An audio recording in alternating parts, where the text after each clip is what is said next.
NBA Finals, and so far it's been the good, the bad, and the ugly for Jalen Brunson in this series. Let's start with the good. Brunson has been at his best where he always is at the end of the game. He's averaging 10.7 points in the fourth quarter of the Finals, highest career average by any player in the Finals in the play-by-play era. So that's been fine. On the other side, his efficiency, Brunson shooting under 45% from the floor in every game so far. Overall, he has scored 82 total points against San Antonio on 81 shots. So the good, the bad, and now the ugly. Brunson, the same number of assists as turnovers in the series with 13. And looking at that yesterday on this show, Brian Windhorst raised a very interesting thought.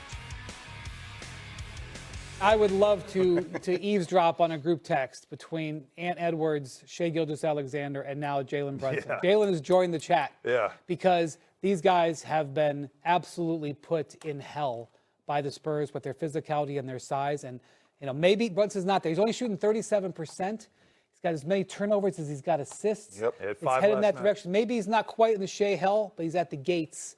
And it's really going to be a key moment to see whether he can solve this in any way.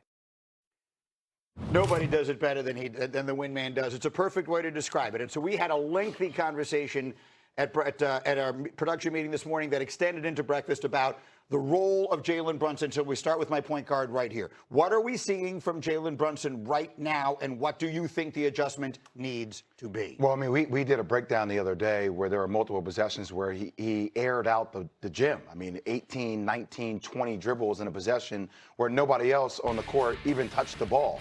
So, you know, I think what we're going to try to show today is how do you do things to get the ball out of Jalen Brunson's hands?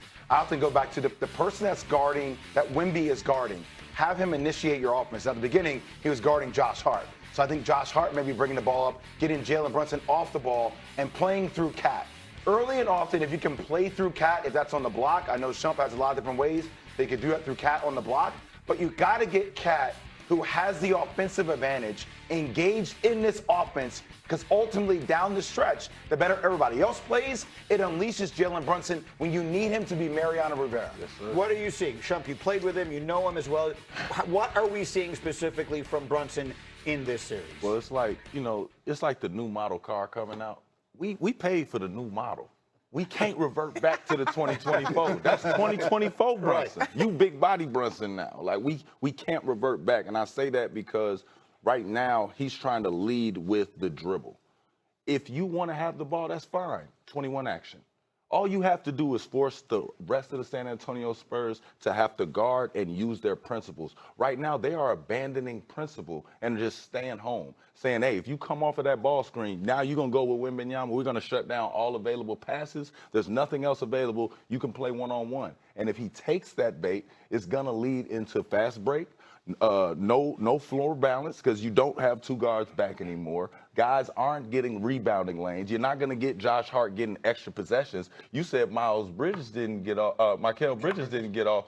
All of a sudden, you look at it and you say, where's Landry Shamet? Landry Shamet has been a brilliant, bright spot for them. He's been able to defend and knock down threes, but these guys can't get off. If the floor doesn't spread out, if we can't get guys diving, we can't get flare screens, we're not going to get any of that. When you got Cat up there holding the ball into a triple threat, his vision tells the story. If I look over there, your principles got to kick in. If I look over there, your principles got to kick in. Now we have. But you're moving off the ball. There's action off the ball. I can activate. Yes. So, and you did a great tape on this yesterday, and we can show some of the plays. We have them here. Brunson, as he's dribbling, to your point, everyone's just standing still. Yeah. The Knicks are all just standing still, and they're watching it. The Spurs are all watching it, and the whole world want to see it. None of the things are. The ball is not moving, and the players are not moving. Hey, and this is not, Madison Square Garden. Right. If you want to go ISO, David and Goliath, why wouldn't we want to see it?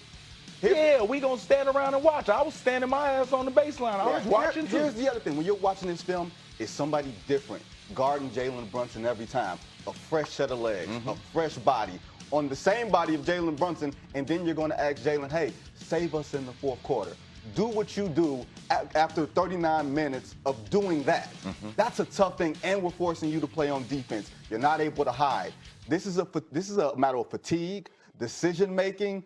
Like, this is a lot for the Knicks tonight. Monica, this beautiful basketball that the Knicks have been playing since Game 4 of the Atlanta series that really is largely facilitated by Karl Anthony Towns having the ball usually by the top of the circle, someplace like that, and all this ball movement, the sort of Golden State Warriors-looking style of offense that the Knicks had been employing. Where has that gone? I'm trying to figure out, is it cart before the egg, or cart, horse, egg, chicken, whatever. Y'all know what I mean. Yes. Cart before the horse. We are live. It's reverse before the chicken. There you go. We're all operating at very little sleep here. Go ahead. Lord. Here's the thing, though, because Shump is right? The best basketball for this team is its movement. But Cat did not exactly put himself in a position to come and be that facilitator Talk either. about it. How right? so? Because if you watch, as we're watching this film, he's busy dancing and playing around with Keldon Johnson. And I'm not saying that that's an easy assignment. I don't want to take away from the physicality of it. But what we saw very clearly in that offense is him establish position at the top of the key to be that facilitator. And then Jalen Brunson can run off the ball and set screens and find soft spots in the defense.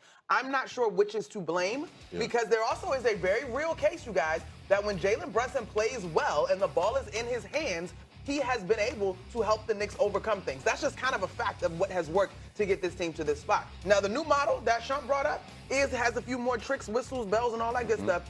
But Jalen Brunson with the ball in his hands, formulaically, has been something that the Knicks trust. Shump, how tall are you? I'm 6'6". Okay, Just 6'6". like How much Jordan. you weigh? 220. Okay, so you and Keldon Johnson pretty much the same size. Do you believe you can guard Karl Anthony Towns? Yeah.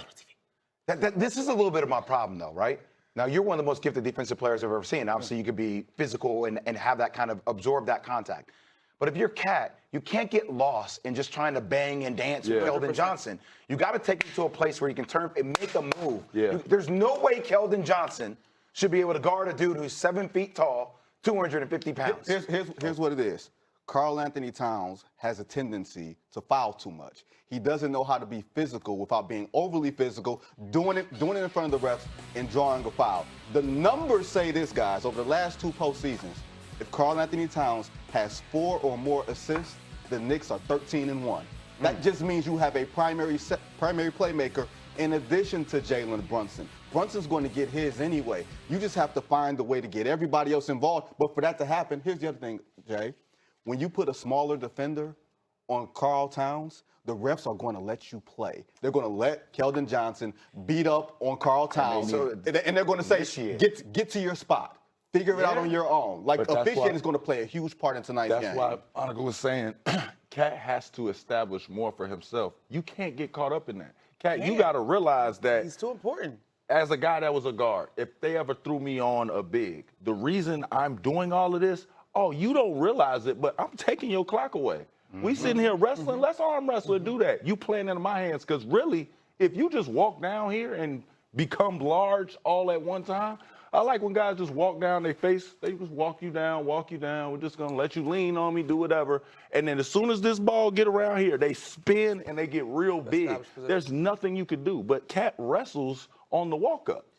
You're exerting force, too. You're exerting energy to do all that. So when you finally get the ball, he got to tilt onto this leg, reestablish this leg. Sweep now you through, going into I'm on but it's like you need to get it to where it's one move, open up, get the ball, show a shot fake, get ready to go. Feel where he's at. He got an elbow there. Let me elbow his elbow on a spin. Let me get to the middle because he can't keep his hands on me if I turn my back to the baseline. But that's why the matchup is so difficult, because it's not Joel Embiid in drop coverage, or it's not like Jared Allen where they're playing off you. You can't really see over when you're being underneath and pressure. But the matchup zone. Why you leaving me? I'm in the My bad. I start rolling away. My bad. I start rolling. Don't leave me over here. The other thing, though, y'all, yes, we can dissect what's happening in the half court, and you all are accurate in it. But the other thing about it is this team needs, in terms of keeping the blood moving of this offense, they need opportunities in transition. Yeah. That's how everybody gets involved. They only had 7 points off of steals in game 2. When you look at the other 2 games, or game 3, in the other 2 games, they averaged 15. They were having opportunities to get out and find easy ones. 3 stops in a So row. the gotta defense defend. was turning into They- offense yes, to a they degree. gotta Can I just defend. show you a number that sort of jumped out at me? Can we put up C27? Because when this was sent to me yesterday, I'll admit I was surprised. Karl Anthony Towns, who has obviously generally played very well, has not scored a single point in the fourth quarters of any of the games. He's only taken 6 shots and has not attempted a single free throw. More importantly, he's 0 for 6 field goals. Yeah, 6 shots. So it's something like, I know the onus is on Cat. As a former player, there's nobody else has accountability. But also, like, Mike Brown needs to do a good enough job to make sure that they have intentionality on getting Cat the ball. What are you writing down here? But Shump is writing something down. What, No, no. I thought you were making a note. Okay, so but what is how do you explain that? He has not scored a single point in the fourth quarters. Now we all lauded that in game one where he carried them to the fourth quarter and then Brunson scored 13 in the fourth. So I don't mind it happening when Jalen Brunson plays through Cat. If Cat is the playmaker all game, honestly, the reason you get to the fourth quarter and you don't see much from Cat is because now it is Brunson burner time. Yeah. The end of the game is when you need to see somebody that can create. It's not there at all, but I'm gonna make it okay. Here's the other thing. If Karl Towns was defending Victor Wembanyama the way that he was being defended in the first two games, then you can go with being scoreless. busy. But Yeah, with Victor getting off and then you're not getting the looks and you're not making Victor Wembanyama work on defense, that's double hell. So we will be on this just about the entire morning. It's the biggest game of the year.